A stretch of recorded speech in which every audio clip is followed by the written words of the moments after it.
Hola, gracias por venir una vez más a la clase. El día de hoy vamos a hablar sobre el teorema de la función inversa. Bien, muchas veces una función definida en cierto espacio puede tener una inversa contenida en ese mismo espacio. Es decir, si la función va de R2 a R2, puede tener una inversa contenida en esto mismo. Ahora, muchas veces no va a pasar eso, es decir, la función no va a tener una inversa. Para saber si tiene una inversa o no, vamos a recurrir a lo que es el teorema de la función inversa. ¿Qué me dice el teorema de la función inversa? ¿Qué es lo que tenemos acá? Bien. Para el teorema de la función inversa se cumplen ciertas condiciones y por eso partimos de esta manera. Es decir, sea f tal que U, que es un espacio abierto, ¿okay? O un conjunto abierto, donde es un subconjunto de Rn que va a Rn, si decimos que esto es una función definida en el conjunto abierto, como ya lo habíamos hablado, que pertenece a Rn, vamos a tener que Fp igual a Q, donde P van a ser todos los puntos de mi conjunto de partida o los elementos independientes de mi función, y Q, que van a ser el conjunto de llegada o todos los elementos independientes, ¿bien? O todas las imágenes de mi función. Vamos a tener entonces que hay una bola, o vamos a suponer que existe una bola que pertenece a Rn con centro en P, donde la función es de clase C1. Recordemos que cuando decimos que es de clase C1 es porque puede ser derivable de forma parcial. ¿Ok? Entonces, si tenemos esto y junto a esto tenemos el determinante del jacobiano de la matriz de la función P, el cual debe ser distinto de 0, entonces, ¿qué se va a cumplir? Entonces hay una bola B' que pertenece a Rn con centro Q, en la que se puede definir nuestra función inversa, es decir, f a la menos 1, que es lo que estamos entonces nosotros buscando. Donde la clase de esta función también debe ser C1, y vamos a tener lo siguiente: si existe un punto contenido en la función, ¿ok? Que ese punto va a existir en la bola B', entonces se cumple que el jacobiano de la función inversa, en este caso y de la función y, porque es el jacobiano de la función inversa de la anterior, este jacobiano va a ser igual a la inversa de la matriz jacobiana de f de x. Bien, recordemos que el jacobiano que tenemos acá va comprendido entre eh, las derivadas parciales de la función en cada una de las variables. Es decir, si tenemos varias funciones, va a ser cada una de las funciones contenida en cada una de las variables x1, x2 hasta x sub n, ¿bien? O cada contenida en cada uno de los puntos, que podemos tomarlos así. Bien. Una otra forma de ver lo que es el teorema de la función inversa, o resumido de otra forma, sería el siguiente. Ya. Entonces, ¿qué me dice el teorema de la función explicado de otra forma? Ya. Tengo la función definida de Rn a Rn de clase C1 en el conjunto abierto U, donde existen puntos, ¿okay? Donde los puntos de la función existen en el conjunto abierto. Ahora, si existe el jacobiano, el determinante de la función, es decir, la matriz jacobiana, la cual va a ser invertible, entonces existe que va a existir un delta mayor que 0, tal que cumpla la primera función, la primera condición, que entonces debe existir una bola, ¿okay? De centro x sub 0, la cual va a estar contenida, va a ser un subconjunto del conjunto abierto, y donde la función va a ser inyectiva, ¿en dónde va a ser inyectiva? En todo el dominio de la bola. Bien. Si esto se cumple, tenemos como la condición 2 que debe existir una función inversa tal que esa función va a estar contenida en el dominio de la bola que habíamos hablado anteriormente, la cual también es un subconjunto de Rn que va a Rn, donde va a ser continua en todo el recorrido de la función. ¿Okay? a ser una función continua. Si esto se cumple, entonces como tercera condición vamos a tener que esa función del dominio de la bola va a ser un subconjunto de Rn, donde también debe ser un conjunto abierto. Es decir, debe ser continua y debe ser un conjunto abierto.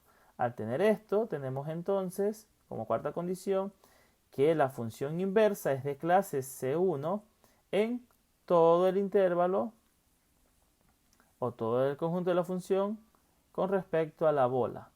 Y además, si existe un punto contenido en la función que pertenece al dominio, ¿okay?, de mi función anteriormente explicada, entonces se debe cumplir que el jacobiano de la función inversa de y va a ser igual a el jacobiano de mi f de x, que eso va a ser igual al inverso del jacobiano de f de x.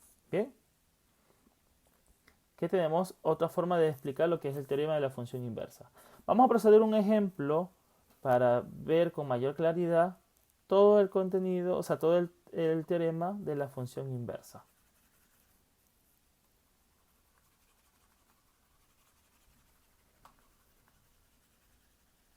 Bien. Aquí tenemos un ejemplo. Me dice, vamos a bajar esto por acá.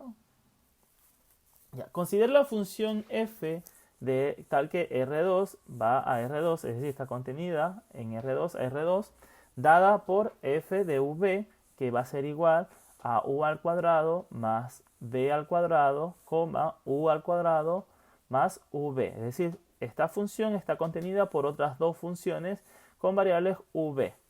Ahora, se tiene que el punto 1, 2 me da como imagen 9, 3. ¿Okay? Es decir, ya estamos teniendo nuestra función, estamos teniendo que este punto que está contenido en la bola, ¿okay?, ya no lo están dando. Entonces, esta función es de clase C1, ya nos están diciendo la condición en R2. Ahora, ¿qué necesitamos saber por el teorema de la función inversa? Si esta función tiene una inversa o no. ¿Cómo vamos a saber si la función tiene una inversa o no?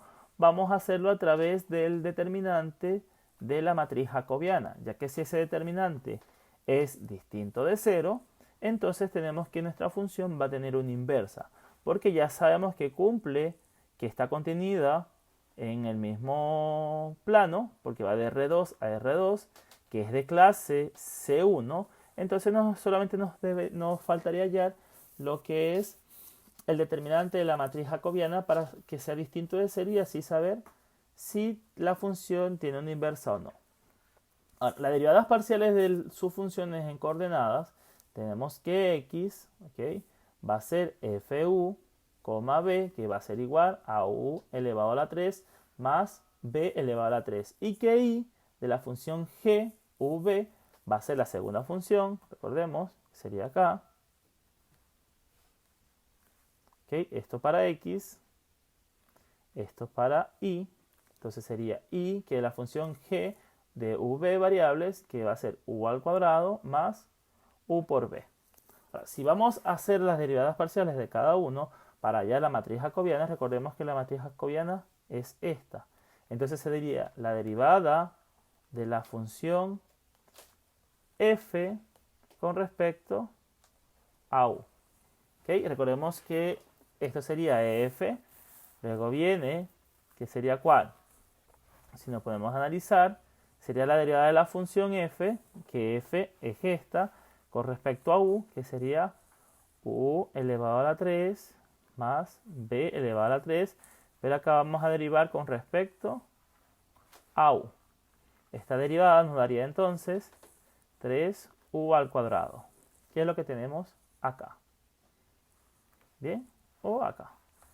Si tenemos la derivada ahora de la función con respecto a b, va a ser u elevado a la 3 más b elevado a la 3 derivado con respecto a b, que sería entonces 3b al cuadrado, que es lo que tenemos acá. Y vamos con la segunda parte, entonces sería la derivada de g con respecto a u. Recordemos que g es esta función que está acá, que es u al cuadrado más u por b. Bien, al derivar esta función, que es la derivada de una suma, tenemos que sería entonces, bien, tendríamos derivado, sería 2u más b, bien, y la derivada de g con respecto a la derivada de b, que tendríamos en este caso, que sería de la función u al cuadrado más ub derivado en b, que esto entonces va a ser igual a u. Bien, que sería la única variable, porque esto se convierte a 0 por no ser una variable definida en b, sino simplemente es una constante. Entonces sería u, que sería la constante esta. Entonces ya aquí tenemos nuestras matrices. Bien, borrar.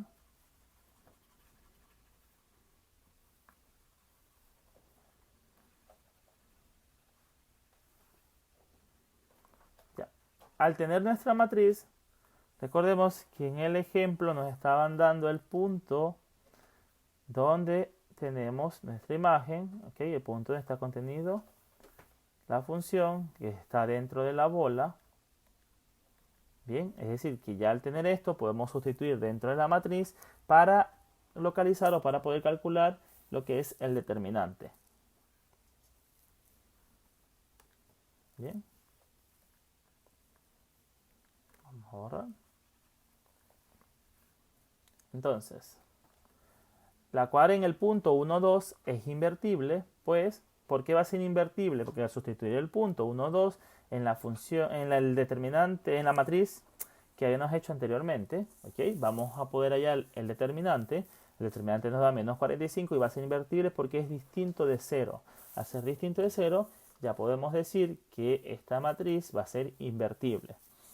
Así podemos concluir que en una bola B' de 9,3, ¿ok? Es decir, ese va a ser el centro, 9,3, se da la inversa f de menos 1 o de f, o bien que podemos despejar de x, que es igual a u elevado a la 3 más b elevado a la 3, y igual a u elevado a la 2 más u por b, podemos despejar de acá a u y a b como funciones de x e y, la cual va a ser de clase C1 en B', y que sus derivadas parciales, que podemos expresarlas de esta forma, van a ser las siguientes, ya que con estas derivadas que tenemos acá, que podemos expresarla de una forma más ampliada e integrando, podemos calcular la función inversa. Sin embargo, el teorema, como tal, que es lo que estamos explicando, solamente nos permite a nosotros determinar si la función tiene inversa o no,